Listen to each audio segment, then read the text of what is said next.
आज से हम कोविड-19 को ध्यान में रखते हुए यूट्यूब क्लास चालू कर रहे हैं और इस यूट्यूब क्लास के माध्यम से हम संस्कृत की क्लास आरंभ करने जा रहे हैं, क्योंकि आप सबको अवगत है कि कोविड-19 को ध्यान में रखते हुए कक्षाएं व्यवस्थित नहीं चल रही हैं। इसलिए ऑनलाइन क्लास के माध्यम से मैं संतोष कुमार तिवारी विषय संस्कृत का अध्यापन कराने के लिए आपके सामने उपस्थित हूँ। देखो, आज मैं आपके लिए संस्कृत विषय का कक्षा 12 का मैं आपके लिए छंद आरंभ करने जा रहा हूँ, जो कि 5 नंबर का आता है। छंद शब्द के बारे में हम पढ़ेंगे कि छंद शब्द की उत्पत्ति कैसे हुई, कहाँ से ये उत्पन्न हुआ, क्या इसका शाब्दिक अर्थ होता है, इसकी परिभाषा क्या होती है, इस सब के बारे में मैं आपको अवगत कराना चाहता हूँ। छंद शब्द का प्रयोग या छंद शास्त्र का निर्माण आचार्य पिंगल ने किया। आचार्य पिंगल के अनुसार छंद, जो कि साहित्यिक क्षेत्र में महत्वपूर्ण भूमिका निभाता है, उसके बारे में आज हम अध्ययन करने जा रहे हैं। छंद शब्द की उत्पत्ति छदि धातु या शब्द से हुई है। छदि धातु या छंदस शब्द से हुई है, जिसका शाब्दिक अर्थ होता है आच्छादन या आह्लादन।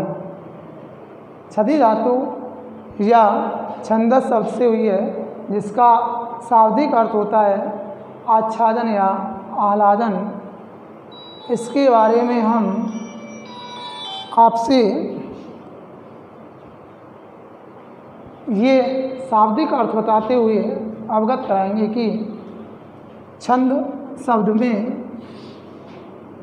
जो रचनाएं होती हैं, रचनाओं का एक चरणबद्ध अध्ययन किया जाता है। छंद शास्त्र के रचयिता आचार्य पिंगल हैं। इनके अनुसार छंद शब्द की उत्पत्ति किससे बताई थी मैंने आपको? छदि धातु छंदस शब्द बना, जिसका अर्थ होता है आच्छादन या आह्लादन। इस शब्द में परिभाषा है कि वर्ण या मात्राओं का क्रमबद्ध अध्ययन छंद कहलाता है। वर्ण या मात्राओं का क्रमबद्ध अध्ययन छंद कहलाता है। वर्ण और मात्रा, वर्ण और मात्राओं का जो क्रमबद्ध अध्ययन है वो क्या कहलाता है? छंद। वर्ण और मात्राओं को जोड़ करके जब हम उनका क्रमबद्ध अध्ययन करते हैं तो उसे हम छंद कहते हैं, या हम कह सकते हैं कि वर्णानाम मात्राणाम व क्रमबद्ध अध्ययनम छंद कथयते। वर्ण और मात्राओं का क्रमबद्ध अध्ययन छंद कहलाता है। क्या कहलाता है भाई? छंद। वर्ण और मात्राओं का क्रमबद्ध अध्ययन छंद कहलाता है। छंद में वर्ण और मात्रा दोनों का ही सुव्यवस्थित रूप से अध्ययन किया जाता है। इस सब को पढ़ने के लिए परिभाषा बनाएं कि वर्णानाम मात्राणाम व क्रमबद्ध सुव्यवस्थित अध्ययनम छंद कथयते। अर्थात हम कहेंगे कि वर्ण और मात्राओं का सुव्यवस्थित अध्ययन ही छंद कहलाता है। छंद शास्त्र के द्वारा पद्यों का व्यवस्थित रूप से अध्ययन विस्तार से सुव्यवस्थित ढंग से किया जाता है। इसके आधार पर हम बहुत से वर्णों को, शब्दों को, मात्राओं को जोड़ करके एक छोटी कविता या पद्य के माध्यम से बहुत कुछ सार गर्भित कविताएं लिख सकते हैं। वर्ण और मात्रा सब कुछ जानने के लिए हमें वर्णों का अध्ययन करना अति आवश्यक है। इसकी परिभाषा के लिए हम कहेंगे कि वर्णानाम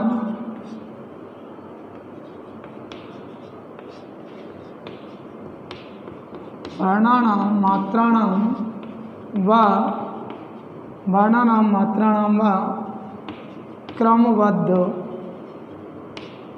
क्रमबद्ध अध्ययनं छंदः कथ्यते। वर्ण और मात्राओं का क्रमबद्ध अध्ययन छंद कथ्यते, छंद कहलाता है। वर्ण और मात्राओं का क्रमबद्ध अध्ययन ही छंद कहलाता है। छंद के अनुसार हम पद्य में वर्ण और मात्राओं को सुव्यवस्थित ढंग से स्थापित करके एक पद का निर्माण करते हैं। इसमें हमें वर्ण और मात्राओं का अध्ययन करना अति आवश्यक होगा कि इनको ही व्यवस्थित रूप से शब्द तो हम पढ़ते हैं, बनाते हैं कि कोई भी शब्द होता है, जैसे कि हमने मान लो हम लिया कि से ब द, ठीक है ना। अब इनको हम शब्द की यानी तरीके से जमा करके लिखेंगे तो ही शब्द बनेगा। इसको हम व्यवस्थित रूप से बना करके हमने क्या बना दिया, शब्द। तो इनका व्यवस्थित रूप से जोड़ करके लिखना क्या कहलाता है भाई, छंद कहलाता है। इसमें मात्राएं भी सम्मिलित होती हैं। वर्ण और मात्राओं का क्रमबद्ध अध्ययन ही छंद कहलाता है। इसके बारे में हम आगे पढ़ेंगे। तो छंद को विस्तार से पढ़ने के लिए, छंद शास्त्र का ज्ञान करने के लिए सबसे पहले हमें वर्ण और मात्राओं का अध्ययन करना अति आवश्यक होगा। हमें ये तो यहाँ से जान ही लिया कि छंद शब्द की उत्पत्ति छदी या छंदस, छदी तो धातु है, छंदस क्या एक शब्द है, तो छदी धातु से हुई है, जिसको बहुत से स्थानों पुस्तकों में क्या लिखा हुआ देखते हैं हम, छदी में क्या बचता है, छद शेष बचता है। तो इससे मिलकर के इसकी उत्पत्ति हुई, छदी धातु से छंद शब्द बना। इसके रचयिता है, छंद शास्त्र के रचयिता हैं आचार्य पिंगल। आचार्य पिंगल ने छंद शास्त्र की रचना की। वैसे छंदों के बारे में हम वैदिक काल से ही पढ़ते हुए आ रहे हैं, प्राचीन काल से पढ़ते हुए आ रहे हैं, क्योंकि छंदों का वर्णन तो हमें ऋग्वेद में भी प्राप्त हुआ है। कहाँ प्राप्त हुआ है, ऋग्वेद में। छंदों का वर्णन तो हमें ऋग्वेद में भी प्राप्त हुआ है। ऋग्वेद के अनुसार छंदों की संख्या कितनी बताई गई है, 14। ऋग्वेद के अनुसार छंदों की संख्या कितनी बताई गई है, 14 कि 14 प्रकार के छंद होते हैं। इन छंदों में वर्णिक और मात्रिक दोनों ही प्रकार के छंद सम्मिलित हैं। दोनों ही प्रकार के छंद सम्मिलित हैं। इन सभी छंदों को हम जब विस्तार से पढ़ेंगे तो विस्तार से पढ़ने के लिए हमें सबसे पहले किसका अध्ययन करना होगा, वर्ण और मात्रा। वर्ण और मात्रा। तो वर्ण और मात्रा का अध्ययन करने के लिए हम सबसे पहले वर्ण की ओर चलते हैं। तो वर्ण क्या होता है, वर्ण की परिभाषा क्या है। संस्कृत भाषा में वर्ण और अक्षर एक ही ध्वनि होती है।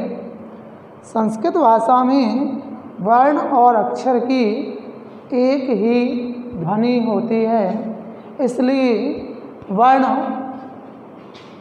को परिभाषित करते हुए कहा गया है कि न क्षरन्ति अक्षरः, न क्षरन्ति अक्षरः, कि जिसका क्षरण नहीं होता है, जिसका विनाश नहीं होता है, जिसके टुकड़े नहीं होते हैं, उसे क्या कहते हैं, अक्षर कहते हैं। हेलो, हाँ भाई, आ रहा हूँ भाई साहब, थोड़ी देर में। आओ, खेल नहीं पहुँच रहा हूँ ना, मोटरसाइकिल तो आ रहा हूँ। मैं ही हूँ अकेला ना, मैं ही हूँ, कोई ना आया, मैं ही आया।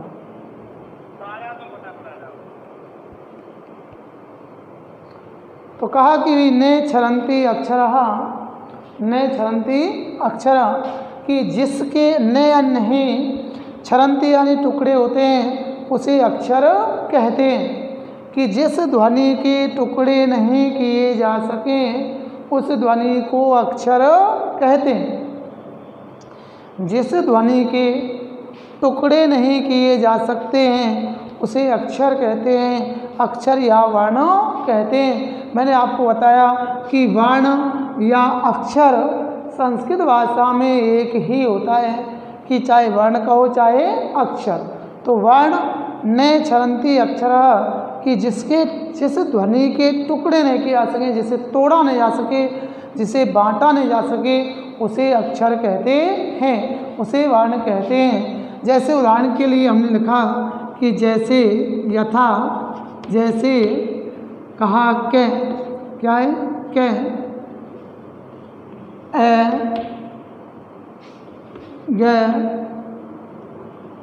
आ, ई आदि सभी क्या है, अक्षर हैं। क्या है, अक्षर या ध्वनियाँ हैं, इनके टुकड़े नहीं किए जा सकते हैं, इसलिए इनको हम क्या कहते हैं, वर्ण कहते हैं, अक्षर कहते हैं।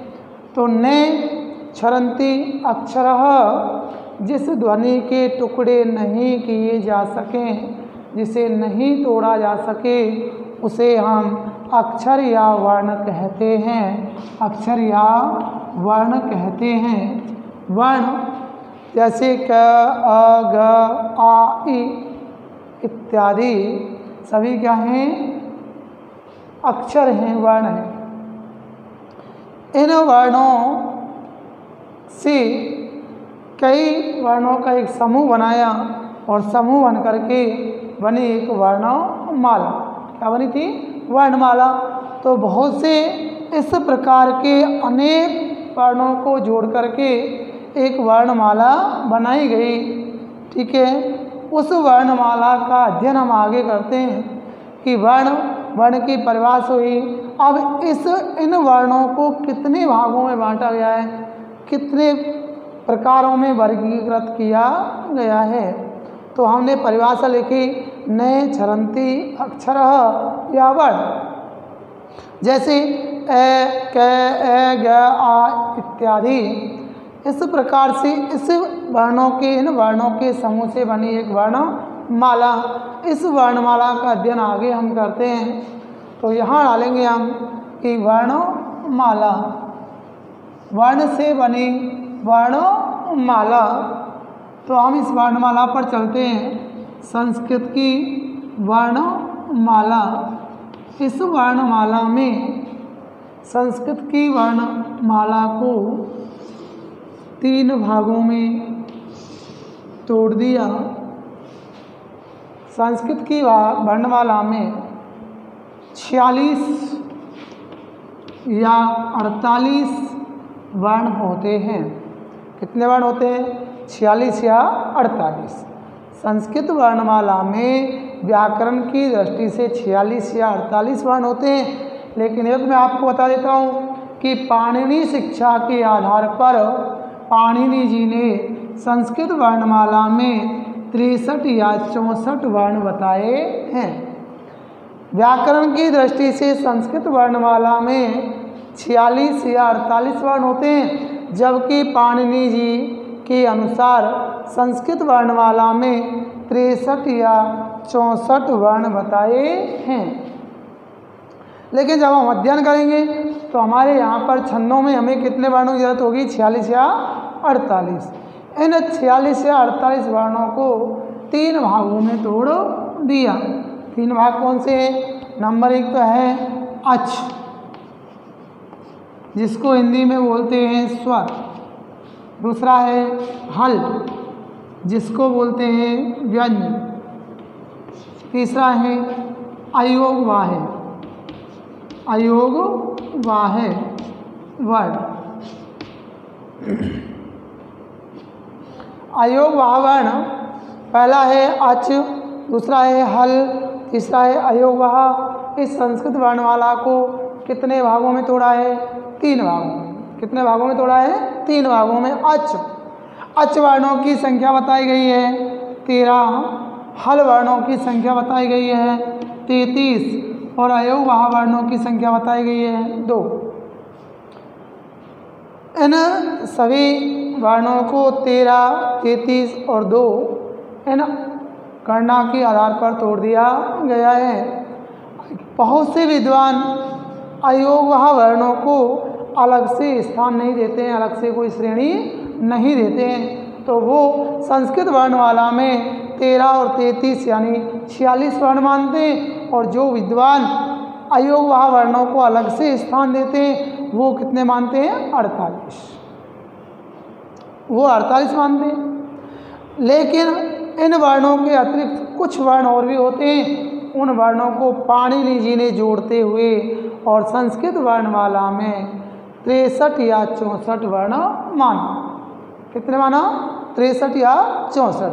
ये प्रश्न ज़्यादातर कंपटीशनों में आता रहता है कि पाणिनि शिक्षा के आधार पर संस्कृत वर्णमाला में वर्णों की संख्या कितनी होती है? 63 या 64। एसटीसी में आता रहता है कि पाणिनि शिक्षा के आधार पर संस्कृत वर्णमाला में वर्णों की संख्या 63 और 64 होती है। सामान्य व्याकरण की दृष्टि से संस्कृत वर्णमाला में वर्णों की संख्या 46 या 48 होती है। इन वर्णों को 3 भागों में तोड़ा, अच, हल और अयोग वाह वर्ण। अच की संख्या 13 होती है। इन 13 वर्णों को तोड़ते हुए आ देखो ए, ई, ऊ, री, ली, ए, ओ, आई, औ। इसके अतिरिक्त आ, बड़ी, बड़ा ऊ और बड़ी री। ये कितने हो गए? 13। कितने हुए? 13 वर्ण हुए। ए, ई, ऊ, री, ली, ए, ओ, आई, औ, आ, ई, ऊ, री। इस प्रकार से इन वर्णों की संख्या कितनी हो गई? 13। अब चलते हैं हम हल वर्णों की ओर। संख्या होती है 33। पहला कै, खे, गे, घ, अणे, च, छ, च, झ, अणे, टे, ठे, ड, ढ, अणे, त, थ, द, ध, न, फ, ब, भ, म। ये 5 होते हैं, इनको बोलते हैं वर्ग। क्या बोलते हैं इनको? वर्ग या वर्गीय व्यंजन वर्ण।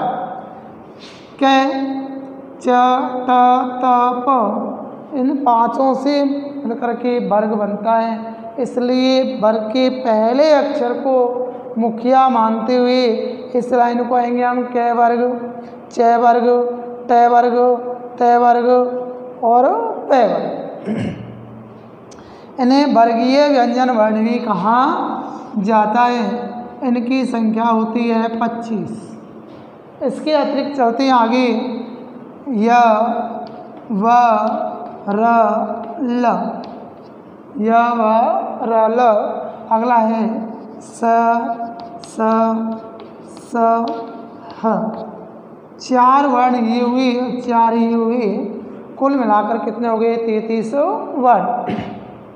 इनको बोलते हैं वर्गीय व्यंजन वर्ण। इनको बोलते हैं अंतःस्थ वर्ण। इनको बोलते हैं ऊष्म वर्ण। इन वर्णों को अंतःस्थ वर्ण कहा जाता है और इन्हें ऊष्म वर्ण कहा जाता है। अंतःस्थ वर्ण, ऊष्म वर्ण, और इनको कहते हैं स्पर्श वर्ण। क्या कहते हैं इनको?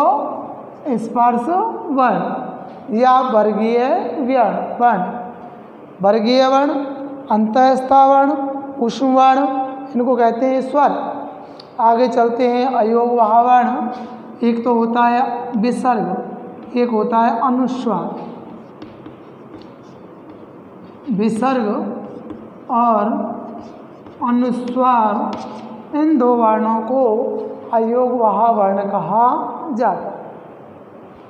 तो ये हमारी व्याकरण की दृष्टि से वर्णमाला थी कि 46 या 48, 46 से 48 वर्णों को मैंने आपको स्पष्ट किया कि जो विद्वान अयोगवाह वर्णों को अलग से स्थान नहीं देते हैं वो विद्वान कितने मानते हैं? 46, और केवल दो भागों में तोड़ते हैं, अच और हल।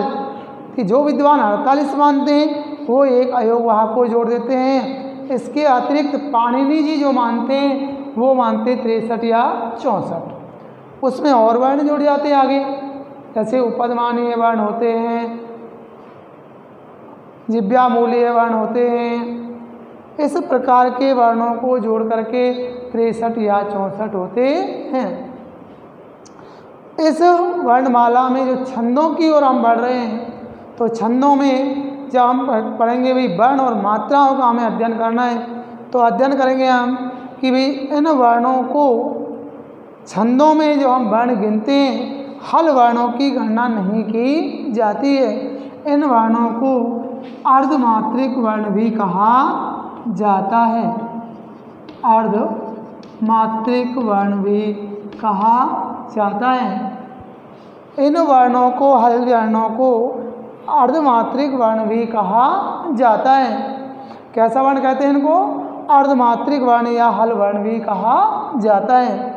इसलिए छंद शास्त्र के अनुसार, पाणिनि या पिंगल आचार्य के अनुसार कहा कि भाई अयोगवाह वर्ण और हल वर्णों की गणना छंद शास्त्रों में नहीं की जाती है। छंद शास्त्र में हल वर्णों की, क्योंकि ये सभी कैसे हैं? अर्धमात्रिक हैं, आधे हैं, और आधे वर्णों की गणना हम छंदों के अतिरिक्त अंदर नहीं करते हैं। इन वर्णों की गणना न करते हुए हम छंद शास्त्र में किसकी गणना करते हैं? अच वर्णों की, हल वर्ण। हल वर्णों की गणना हम छंद शास्त्र के अंतर्गत की करते हैं। ठीक है ना? अब हम चलते हुए अच वर्णों की गणना करते हैं, तो हम अच वर्णों को ही आगे भूमिका के माध्यम से पढ़ेंगे। यहाँ हमने पढ़ा कि भाई हल, मैंने आपको पढ़ाया कि भाई हल ये होते हैं, संख्या 33 होती है। लेकिन पाणिनि जी ने जो ये वर्णमाला बनाई, उस वर्णमाला में आचार्य पिंगल ने कहा कि भाई छंद शास्त्र में जो अर्धमात्रिक वर्ण हैं इनकी गणना नहीं की जाती है। यदि इन वर्णों के साथ स्वर जुड़ जाते हैं तो स्वर जुड़ने के बाद इनकी गणना की जाती है। छंद शास्त्र में अर्धमात्रिक वर्ण बोलते हैं इनको। अर्धमात्रिक वर्णों की गणना न की जाती है। किसकी गणना की जाती है?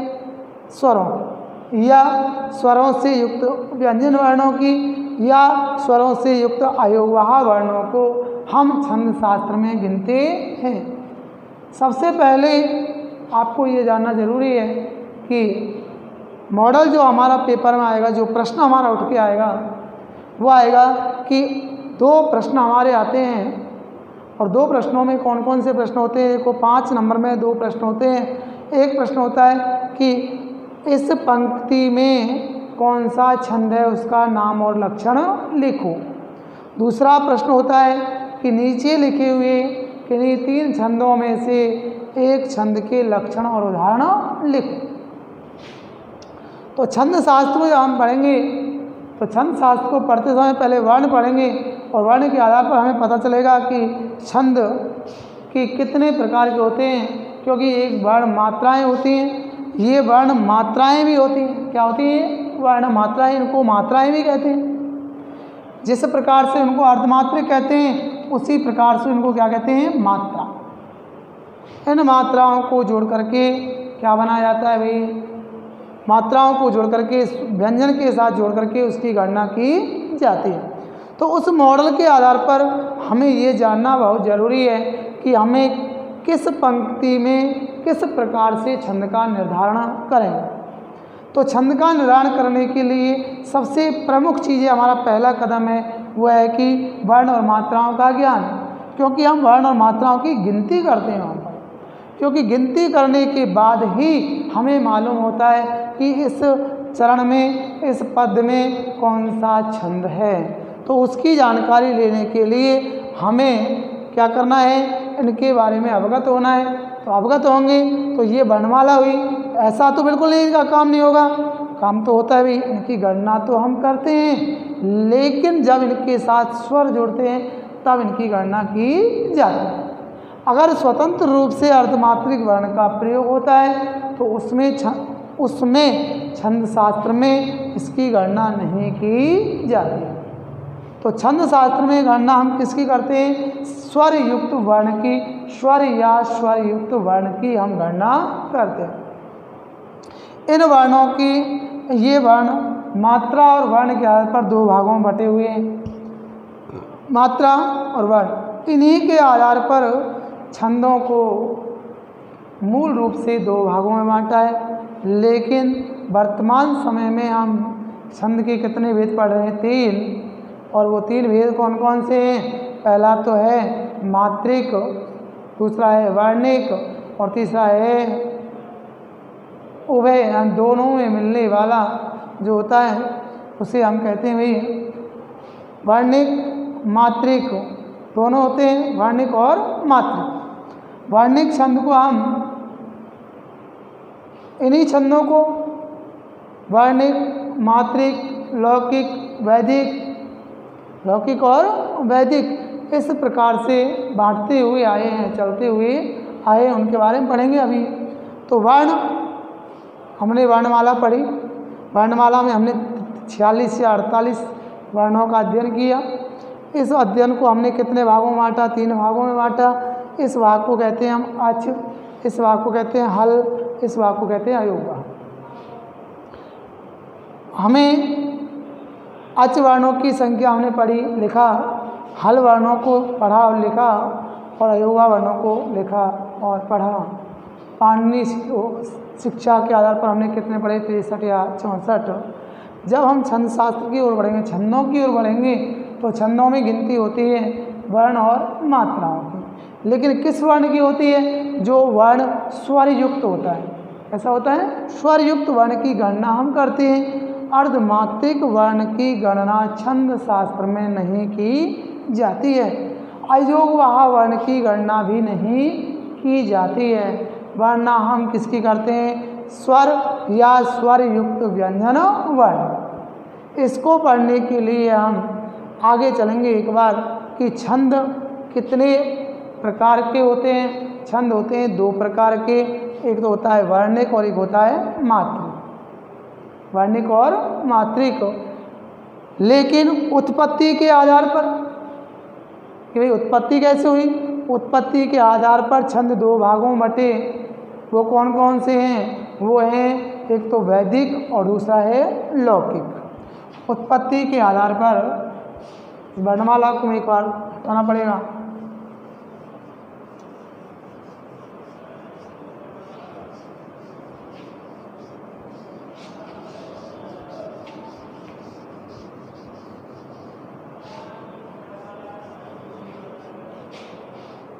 वर्णमाला हमने पढ़ी, इसके बाद हम देखते हैं छंद।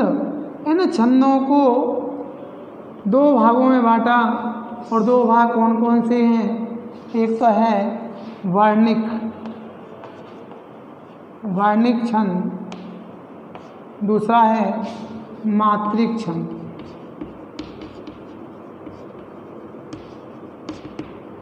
वर्णिक छंद और मात्रिक छंद। वर्णिक छंद को हम वृत्त छंद भी कहते हैं। क्या कहते हैं, वृत्त। इसका दूसरा नाम है जाति छंद। इनका दूसरा नाम है, वर्णिक छंद का दूसरा नाम है वृत्त छंद। और इसका दूसरा नाम है जाति छंद। वर्णिक छंद का दूसरा नाम है वृत्त छंद। प्रश्न कई बार पूछ लेता है, छोटा प्रश्न आ जाता है कि वर्णिक छंद का वर्णित छंद से अपर नाम किम, वर्णिक छंद का दूसरा नाम क्या है, तो वृत्त छंद।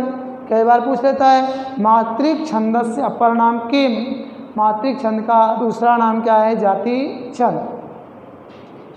ये हमारी हुई वर्ण और मात्राओं के आधार पर इसके दो भेद हुए, लेकिन उत्पत्ति के आधार पर भी इनको पढ़ा जाता है। उत्पत्ति यानी कैसे बने, उत्पत्ति के आधार पर भी दो भाग हैं। पहला है वैदिक छंद और दूसरा है लौकिक छंद। ये उत्पत्ति के आधार पर हुए कि वैदिक छंद और लौकिक छंद, वैदिक छंद और लौकिक छंद उत्पत्ति के आधार पर हुए।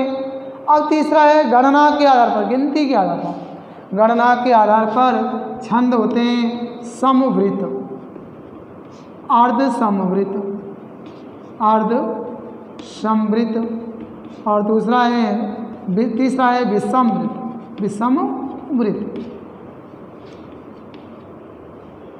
इनको बोलते हैं हम गणना। गिनती के आधार पर छंदों को तीन भागों में तोड़ दिया, समवृत्त, अर्धसमवृत्त और विषमवृत्त। और उत्पत्ति के आधार पर छंदों को दो भागों में तोड़ा, वैदिक और लौकिक। और वर्ण और मात्राओं के आधार पर छंदों के कितने भाग किए, दो। कौन कौन से, वर्णिक और मात्रिक, वर्णिक और मात्रिक। वर्णिक, मात्रिक, वैदिक, लौकिक, समवृत्त, अर्धसमवृत्त और विषम। इन सभी शब्दों के बारे में अवगत होना अति आवश्यक है कि वर्णिक छंद किसे कहते हैं, मात्रिक छंद किसे कहते हैं। वर्णिक छंद की परिभाषा होती है कि येषां छंदानां निर्धारणं वर्णानुसारेण भवति। जिन छंदों का निर्धारण वर्णों की गणना के आधार पर होता है, जिन छंदों का निर्धारण वर्णों की संख्या गणनानुसारम भवति, वर्णों की गिनती के अनुसार होता है, उसे वर्णिक छंद कहते हैं। और येषां वर्णानां निर्धारणं मात्रानुसारम भवति, मात्रा के अनुसार होता है, उसे मात्रिक छंद कहते हैं। उसे क्या कहते हैं, मात्रिक छंद कहा जाता है। तो जैसे वर्णिक छंद में हम कहेंगे कि जैसे इंद्रवज्जा, इंद्रवज्जा, इंद्रवज्जा, उपेंद्रवज्जा, उपजाति आदि। जबकि वैदिक लौकिक मात्रिक छंदों का निर्धारण मात्रा के आधार पर होता है, उसे कहेंगे जैसे आर्य। क्या भी, आर्य। आर्य छंद कैसा है, मात्रिक छंद है। कैसा है, मात्रिक। इस प्रकार से हमने पढ़ा कि वर्णिक छंद वर्णों के आधार पर जिसका निर्धारण होता है उसे वर्णिक छंद कहते हैं, और मात्रा के आधार पर जिसका निर्धारण होता है उसे मात्रिक छंद कहते हैं। जिसकी उत्पत्ति वेद शास्त्रों के आधार पर हुई उसे वैदिक कहते हैं, और जिसका प्रयोग लौकिक शास्त्र में किया था उसे लौकिक छंद कहते हैं। ठीक है बच्चों, आज की इस क्लास में आज हम इतना ही पढ़ेंगे, आगे भी पढ़ते रहेंगे। आज से हमारी कक्षा का शुभारंभ हुआ, इसके लिए आपको बहुत बहुत धन्यवाद। और इसी प्रकार से कल से हम निरंतर कक्षा को पढ़ते रहेंगे। आप भी अपने टॉपिक को पढ़ते रहें, समझते रहें, लाइक करें, शेयर करें। यदि कोई समस्या हो या प्रश्न उभरता हो उसको कमेंट बॉक्स में लिख करके भेजें, उसका निदान किया जा सके। धन्यवाद।